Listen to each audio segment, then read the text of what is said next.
um Estado que prioriza o mérito e que, nesse caso aqui, a gente percebeu durante o decorrer desse ano que, infelizmente, a Universidade nossa estadual, a UDESC, e outras instituições de ensino, começaram a deturpar a questão de cotas, fazendo cota, inclusive, para quem não era de Santa Catarina. Veja bem, o catarinense estava sendo obrigado, de repente, a pagar bolsa de estudo e cotas para aqueles que não são de Santa Catarina. O que é um absurdo, o próprio governador do estado chegou a gravar um vídeo sobre isso, muitos parlamentares também gravaram sobre isso, mas não é só isso, né? Foram criando cotas e cotas, cotas para trans, cotas para refugiados, cota para ex-presidiário, cota para tudo que é coisa que você imaginar. E o mérito, aquela pessoa que precisa estudar, que precisa realmente se dedicar para conseguir uma vaga, esse estava sendo deixado de lado, praticamente fora da universidade. Então, o que o projeto está fazendo aqui é valorizar quem realmente precisa de cota. E quem que precisa de cota? Quem tem uma situação financeira, social, financeira, precária. Eu acho que muito do que o nosso país se encontra hoje, das dificuldades que enfrentamos, é exatamente esta.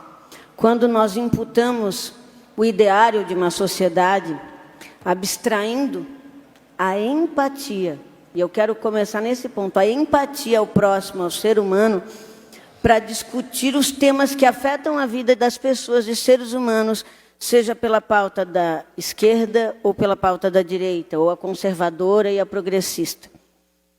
Eventualmente, me parece que projetos avançam ou deixam de avançar porque são de natureza do PL, ou deixam de seguir porque são do PT, e eu acho que não é isso. A comunidade preta de Santa Catarina, muitos deles são de esquerda, outros de direita, outros de ideologia nenhuma. Mas é preciso que se diga aqui, nesse plenário, que o sistema de cotas no ensino público brasileiro, que inicia em 2012, foi fruto de uma longa trajetória, de uma luta inesgotável, de homens e mulheres que se viam e se veem ainda invisíveis. Eu quero fazer um pequeno relato. Um episódio racista que eu, lamentavelmente, vivi alguns anos atrás, eu não quero trazê-lo aqui, me fez fazer um diálogo com os jovens, os amigos das minhas filhas que estavam na universidade, sobre isso, sobre a visão do negro na sociedade, de como ele é visto. E um garoto me disse o seguinte: tia, eu não posso sair na rua como a Manu, como a tua filha. A minha filha anda largada, moletom, de chinelo, de qualquer jeito. Eu não posso nunca. Eu não posso, porque senão alguém da polícia vai me parar. Eu não posso esquecer a minha carteirinha para entrar no restaurante da faculdade. Todos os meus amigos usam um do outro a carteirinha, os meus amigos brancos. Eu não posso, porque a minha será conferida.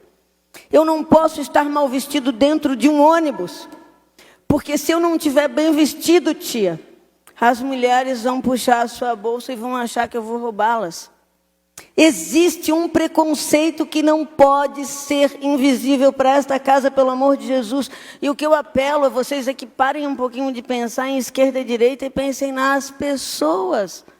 As pessoas negras não têm o mesmo direito e espaço que os brancos, e é desonroso negar que isto ainda está presente nos nossos dias.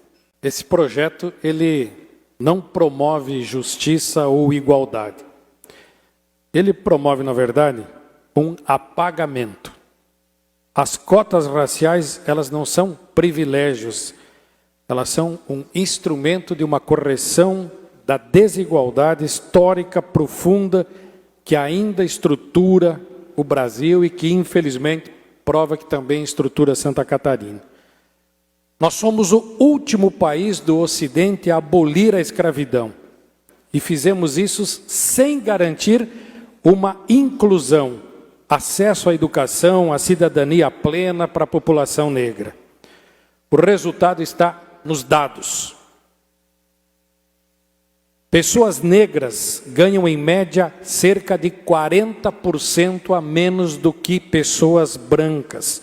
Estão muito mais concentradas no subemprego e na informalidade. Isso não é acaso, é estrutura social clara. Nós não estamos falando aqui sobre opinião ou ideologia. Há ampla base científica mostrando que raça e renda operam juntas como fatores de exclusão, inclusive no acesso ao ensino superior. Antes das ações afirmativas, jovens negros estavam drasticamente subrepresentados nas universidades públicas e as cotas vieram para corrigir a distorção. Em Santa Catarina, apesar dos bons indicadores médios, a realidade não é diferente. A população negra tem menor escolaridade, menor renda e maior informalidade.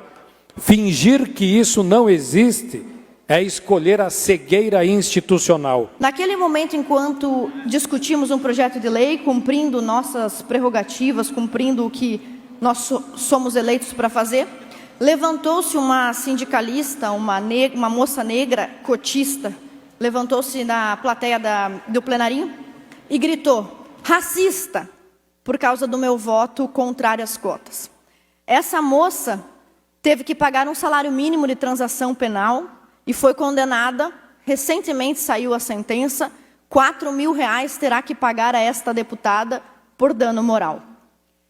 Que nós devemos discutir projetos, sejam eles de esquerda, de direita, progressistas ou conservadores, todos nós sabemos. O que nós não podemos admitir é que porque alguns de nós têm um posicionamento conservador ou um posicionamento contrário às cotas, sejamos acusados de fascistas, racistas, retrógrados. A nossa posição, o nosso posicionamento ideológico não pode ser criminalizado. Deveria ser inaceitável nesta casa dizer que um deputado que propõe, como o deputado Alex propôs este projeto de lei, ao propô-lo quer, na verdade, excluir ou invisibilizar certas categorias, certas classes, certas etnias. Deveria ser prerrogativa dos deputados discutir ideias sem ser acusado de crime. E que bom que esta moça foi condenada e eu espero poder desfrutar desse dano moral com a minha família num restaurante bem bonito, bem gostoso. Pois bem, o ponto, senhores deputados, na questão do mérito é a seguinte: Thomas Sowell, um economista negro, com mais de 40 livros publicados, faleceu recentemente. Em seus muitos livros, um deles chamado Ação Afirmativa ao Redor do Mundo, justifica com inúmeros argumentos liberais, como é o caso do meu partido liberal, justifica por que um conservador, uma pessoa de direita, ou até uma pessoa de centro tem motivos, razões suficientes, que não são razões racistas, para se posicionar contra cotas. Defende a cota, acha que o não cota é uma exclusão de pessoas. Na verdade, a cota exclui pessoas. Porque para te criar um pacote de cotas, tu estás privilegiando pessoas por questões de cor, por questões de sexualidade, tirando de dentro deste certame outras pessoas que poderiam agregar ali por questões de mérito. Então a cota é exclusiva, é que excludente. A cota exclui pessoas. Mas vou falar aqui de fatos e não de números. A escola municipal é para todos, certo? É só tu se matricular. Na verdade, todas as crianças precisam se matricular, seja negro, seja branco, e está lá. Depois vai para a escola estadual, onde todos também têm o direito e o dever de ser matriculados, seja negro, seja branco, e se matriculam. E depois vamos prestar, ou não, um serviço, um vestibular. Aí lá tem cota. Agora eu quero saber como que o deputado Marquito explicaria para o pai, ou para aquela criança da cor branca, que passou por mérito, mas perdeu a vaga para um cotista. O que tu vai explicar para ele? Ô meu amigo, infelizmente tu vai ter que deixar a tua vaga para aquele pessoa, porque tu tens uma dívida histórica com aquele rapaz ali. Então tu estás de fora da oportunidade. É isso que tu vai explicar para ele? Que é um ex-prefeito, deputado reeleito, e um homem que tem conhecimento da nossa sociedade. Ele leu um documento aqui onde disse que as populações negras e que são contempladas pelas cotas ganham 40% a menos do que aqueles que não são contemplados e assim por diante. Portanto, o que o deputado Alex Brasil está fazendo é criar um mecanismo que inclua ainda mais essa população, porque ele cria aqui neste projeto a verdade que é a cota por vulnerabilidade econômica. E se é verdade que estas populações, elas estão em vulnerabilidade econômica por conta de todo esse processo histórico que os trouxe até aqui, a aprovação deste projeto na tarde, quase noite de hoje, é se fazer justiça com essa população. E segundo, e mais importante para encerrar, deputada Ana Campagnolo, nenhuma cota ou falta de cota foi impeditiva para que Antonieta de Barros fosse uma grande deputada estadual e uma grande mulher de Santa Catarina.